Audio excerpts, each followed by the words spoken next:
Sa gawain, katawan tila mabigat dalhin, ngunit kapag tugtog ay narinig, lahat biglang nagiging magaan. Mga paa kung saan gumagalaw, kamay sabay na ipinataas, habang tumatagal ang sayawan, lalong gumagaan ang pakiramdam. Bakit zumba? Ito ang sagot. Galaw ng katawan, Saya ang abot, pawis ay tumutulog, ngunit ngiti ay tuloy-tuloy.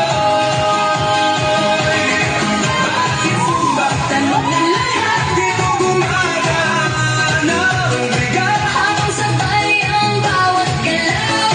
lumalakas ang buong katawan. Ayan! Kapag sama-sama ang grupo, mas nagiging masigla ang galaw.